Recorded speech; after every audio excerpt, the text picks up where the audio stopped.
قدرتمندترین پادشاهان تاریخ. وقتی حرف قوی ترین پادشاهان تاریخ وسط میاد، مطمئناً همه فقط اسم کوروش کبیر به ذهنمون خطور میکنه. ما توی این ویدیو لیستی از قدرتمندترین پادشاهان را داریم که در کمال ناباوری اسم کوروش کبیر در صدر این لیست به چشم نمیخوره. تا آخر ویدیو همراهمون باشین تا بفهمیم قدرتمندترین پادشاهان تاریخ کیا بودن. نفر دهم این لیست، شاه عباس بزرگ، پادشاه صفوی ایران که اصلاحات بزرگی توی زمینه‌های نظامی و اقتصادی انجام داد و هنر فرهنگ ایران رو شکوفا کرد. شاه عباس بزرگ یا همون شاه عباس یکم در سالهای 1587 تا 1629 میلادی توی ایران حکومت میکرد و توی این دوران تونست ایران رو به یکی از قدرتمندترین کشورهای منطقه تبدیل کنه. نفر نهم این لیست، هاکون بزرگ نروژ. هاکون بزرگ که به اسم هاکون چهارم هم شناخته میشه، یکی از پادشاهای مهم نروژ بود. اون در سالهای 920 تا 960 میلادی حکومت میکرد. هاکون به خاطر توسعه‌های بزرگ و موفقیت‌های نروژ در طول دوران حکمرانی شناخته میشه. در واقع اون تونسته بود توی جنگ‌های زیادی موفق بشه و سرزمین‌های زیادی رو هم به امپراتوری نروژ ملحق کنه. نفر هشتم این لیست، شارلمان. شارلمان یا همون کارل کبیر یکی از بزرگترین پادشاهان اروپا بود که توی قرن هشتم و نهم میلادی به قدرت رسید. اون امپراتوری فرانکا رو به اوج خودش رسوند و با فتح سرزمین‌های مختلف یه امپراتوری بزرگ توی اروپا ایجاد کرد. شارلمان با تلاش‌های زیادی توی زمینه اصلاحات اداری و آموزشی نقش مهمی هم توی توسعه فرهنگ و تمدن اروپایی ایفا کرد. اون رو به عنوان اولین امپراتور مقدس روم میشناسن و تلاشش برای اتحاد مسیحیت توی اروپا مشهوره. نفر هفتم این لیست، آگوستوس سزار. آگوستوس سزار برادرزاده جولیوس سزار بود و تونست قدرت خودش رو با اعدام هزاران نفر که بر علیهش بودن تثبیت کنه. این پادشاه قوی و توانمند تونست مجارستان، کرواسی و همینطور مصر رو به سرزمین‌های تحت فرمانروایی روم اضافه کنه. آگوستوس سزار برای خوشنود کردن مردم سعی میکرد از ریخت و پاش توی زندگی شخصیش دوری کنه و با برگزاری سیرک، جشن‌های گوناگون و جنگ گلادیاتورها اوقات فراغت اونها رو پر کنه. نفر ششم این لیست، کوروش کبیر. کوروش کبیر یکی از بزرگترین و تاثیرگذارترین پادشاهان تاریخ ایران و جهانه که به عنوان بنیانگذار سلسله هخامنشی شناخته میشه.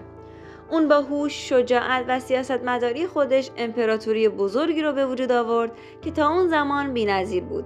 یکی از ویژگی‌های بارز حکومت کوروش سیاستمداری و احترام به فرهنگ‌های مختلفش بود. اون به ادیان و آداب و رسوم ملت‌های مختلف احترام می‌ذاشت و به اونها اجازه میداد آزادانه با آیین خودشون بپردازن. کوروش به مدت 30 سال بر مناطق وسیعی از آسیا حکومت کرد.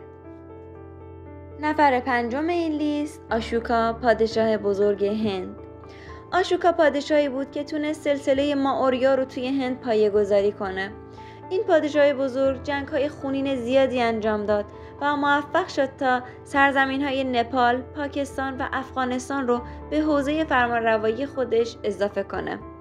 شاید براتون جالب باشه که بدونین آشوکا توی یکی از جنگ‌های خودش آیین بودا رو پذیرفت و از اون به بعد همه عمر خودش رو وقف بودا کرد. نفر چهارم این لیست، تیمور لنگ. فاتح و جنگجوی مشهوری که امپراتوری تیموریان رو تأسیس کرد. تیمور به عنوان یک فرمانده شکست ناپذیر و به طور گسترده به عنوان یکی از بزرگترین فاتحان و تاکتیک پردازان نظامی در سراسر تاریخ شناخته میشه.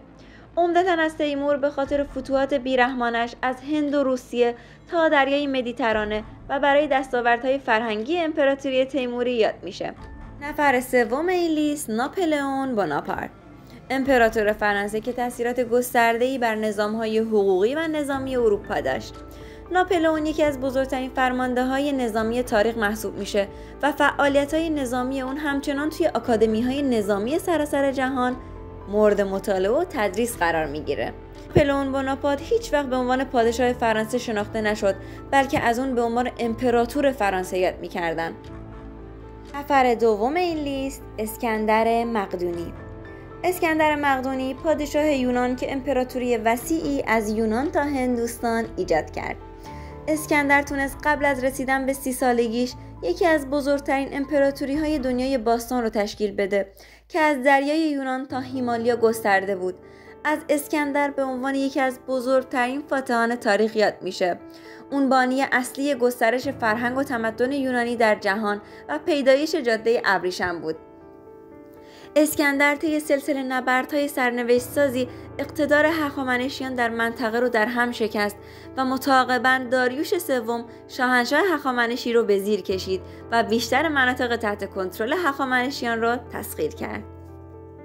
و اما نفر اول این لیست، چنگیزخان مغول. چنگیزخان پادشاه مغولستان که بزرگترین امپراتوری جهان را تأسیس کرد. چنگیزخان به عنوان بنیانگذار امپراتوری عظیم مغول به طور گسترده به عنوان یکی از بزرگترین فاتحان و رهبران نظامی در سرتاسر تاریخ قلمداد میشه. مغولان مدرن اون رو به عنوان پدر بنیانگذار ملت خودشون میشناسن. چنگیزخان قبایل دشمن مغولستان رو که دائما با هم در حال نبرد بودند رو متحد کرد و به زیر پرچم خودش درآورد و در نهایت ارتشی بسیار توانمند تشکیل داد.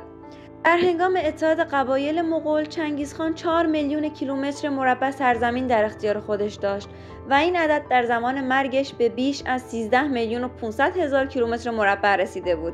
چنگیزخان بیش از 40 میلیون نفر رو در دوران غارت‌های خودش به قتل رسوند.